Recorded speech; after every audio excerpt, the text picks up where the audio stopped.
3 philosophies on how to build great teams. Listen, I've been part of a big movement the last 28 years, and I tell you, I've dealt with a lot of people, and the movement of building people. That's what I want to talk about. I have dealt with different type of people. The first maybe decade and a half of my career, I was very frustrated with people because I invested so much time. At the end, I'm not finding the right people around me. Don't get me wrong, I had a lot of good people, had some bad people, but overall the results was not something I was thrilled about. And I was frustrated because it kind of like plateaued. And a big part of the movement was developing leaders, building great teams. You know, for a lot of you listening to my video today, you know, you're leading a group of people, you want to scale your business, you want to have many people to replace you one day. Listen, I will give you 3 of the main philosophies that have totally changed the way I do things, and ultimately I feel that at my level today, I have built a very, very successful sales organization, a lot of leaders that I'm proud of, and even I'm no longer here today. I feel that you know, the replacement of leadership is already in place. You know what I'm saying? And that's why I'm so excited today to share with you a few main philosophies that had helped me to get from here and all the way here, right at my life and career right now. The first philosophy I want to teach you today, it's something I had to learn over the years, and it took me a while to understand this. And this one philosophy is like this, okay? Don't try to change people, only show people, okay? That sounds very simple to understand. Don't try to change people, but show people. But I'm telling you, if you actually live by this philosophy and don't try to change people, people are different. They got different personalities, they got different timing. Some people, they are very ambitious in the public, but they are extremely laid back and lazy in the back. They talk a lot, but the action doesn't match us. And that's when the frustration kind of like creep in, when you're trying to motivate and ultimately change people to do what you want them to do, right? And that used to be me the first decade and a half. I'm trying to motivate and say, man, you need this, you need to make more money. You know, you told me this. You told me when you first started the business, you wanted to retire your parents, but now you are kind of like not hitting your goals. Let's go do it. And they still don't do it. Listen to me. Don't try to change people. The more you're trying to change people, the less you're trying to change you. I learned instead of changing people, I'm going to change me. I'm going to change making more money. If I'm making $500,000, I'm going to change myself, work harder, work with the people who's ready for me. Now I'm making $800,000, right? I'm showing you now. I'm leading this guy. When you met me, I'm making 100. A year later, I'm making 200. 3 years down the road later, I'm making 400. 5 years down the road, I'm at $1 million. Do you understand what I'm saying? I'm showing you my growth. I'm showing you that I'm more generous around the people around me. My knowledge, my wisdom has grown from the time I met you 6 years ago. When you talk to me right now, you don't even know me anymore.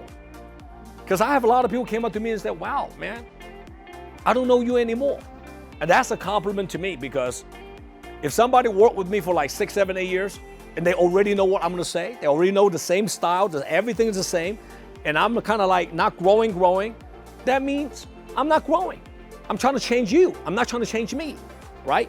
But if somebody come up to me and say, oh my God, I just don't recognize you anymore. I don't know what's in your brain. I mean, you're doing something like beyond my imagination. I know you for the last 10 years, but today I don't even know you anymore. To me, that's a great compliment, because I have outgrew these people. So remember, if you want to build a great organization, teams, just show people. Show more income. Show that to them that you read more books, you have more knowledge, you have more wisdom, you have more experience.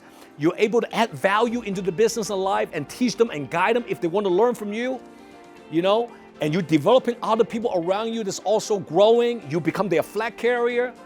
You focus your energy on helping them instead of them helping you, instead of getting them to be your flag carrier. Does it make sense? So second philosophy on building great teams is, we live in this world. I live in this world not to meet your expectation. And vice versa. You live in this world today, you're not here to meet my expectation. Now that's one thing I learned as I'm becoming a better leader, is that when I first started the business, I'm expecting people to do things that I want them to do, whether it's sales goal, maybe it's income goal, maybe it's team goals. I'm expecting, maybe even lifestyle. I'm expecting you to drive a Ferrari. I'm expecting you to drive a certain car. I'm expecting you to have this kind of lifestyle, even though the intention is good, but it's so much pressure on me because I'm expecting. Eventually I learned one thing. I'm not in this world to live up to your expectation, and you're not here to live up to my expectation. That's the time I finally woke my ass up and I realized one thing.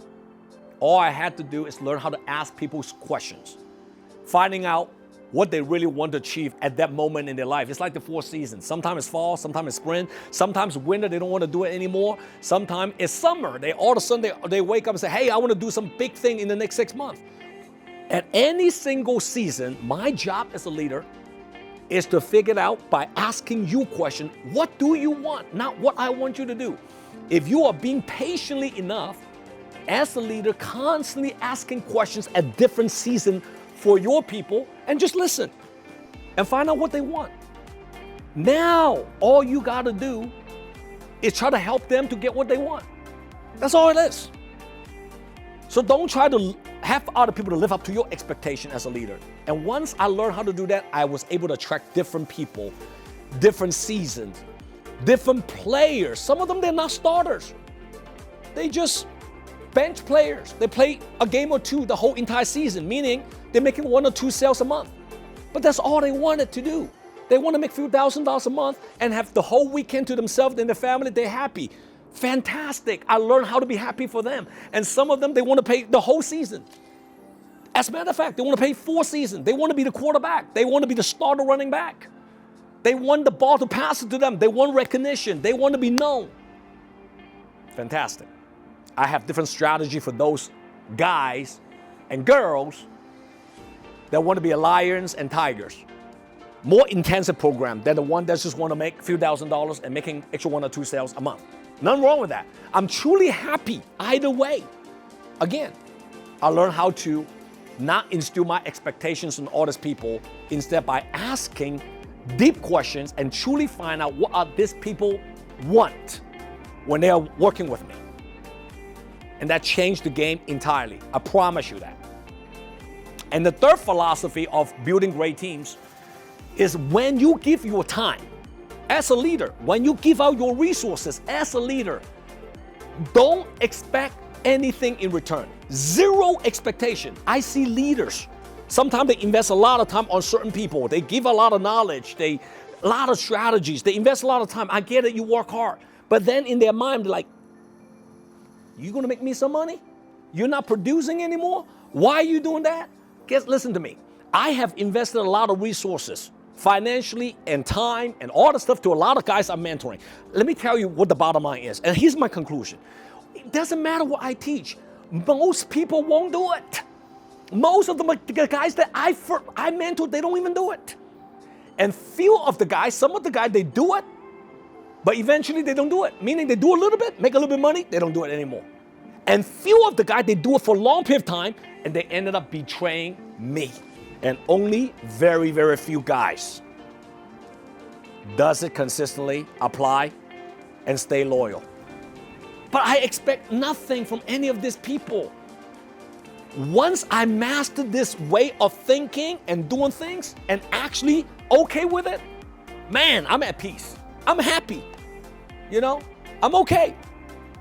I hope the 3 philosophies of helping you to become a great leader and building great teams in the future is an important one, because I gave you 3 of them today. I got a lot more.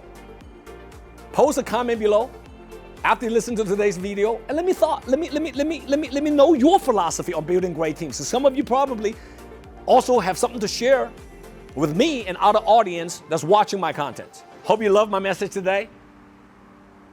Let's go out there and build a great team. JW here. See you next time. Take care. JW here. If you like my content, comment below and download my JW Just Win app. See you next time.